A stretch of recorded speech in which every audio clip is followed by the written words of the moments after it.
आणि बातमीपत्राच्या सुरुवातीलाच बातमी आहे मुंबईसह इतरही महत्त्वाच्या महापालिकांसंदर्भात। राज्यातल्या महत्त्वाच्या महापालिकांच्या प्रभाग आरक्षणाची सोडत अखेर जाहीर झाली आहे। मुंबई महापालिकेमध्ये 227 जागांपैकी 114 जागा या महिलांसाठी राखीव ठेवण्यात आल्या, तर अनुसूचित जातींसाठी 15 आणि अनुसूचित जमातीसाठी 2 प्रभाग राखीव आहेत, तर ओबीसींसाठी मुंबईतील 61 वॉर्ड राखीव झाले।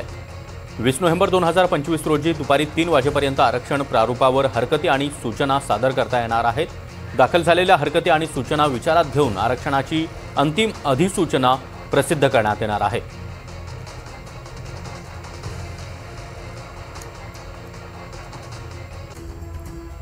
तर मुंबई महापालिकेसाठी आरक्षण जाहीर झालेलं आहे। एकूण सदस्य संख्या आहे 227 इतकी।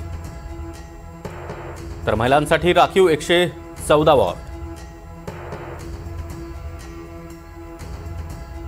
तर अनुसूचित जातीसाठी एकूण 15 वॉर्ड राखीव आहेत, त्यामध्ये 8 महिलांसाठी तर 7 वॉर्ड हे पुरुषांसाठी। अनुसूचित जमातीमध्ये 2 प्रभाग राखीव आहेत, त्यामध्ये 1 महिला आणि 1 पुरुष।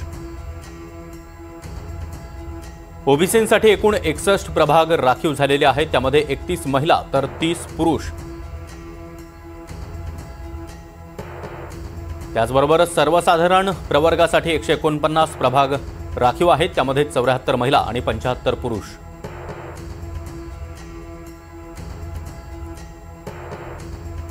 तर मुंबई महापालिकेसाठी आरक्षण सोडत जाहीर झालेली आहे, त्यामध्ये कोणत्या प्रवर्गाला किती वॉर्ड सुटलेले आहेत हे आपण या ग्राफिक्सच्या माध्यमातून पाहिले।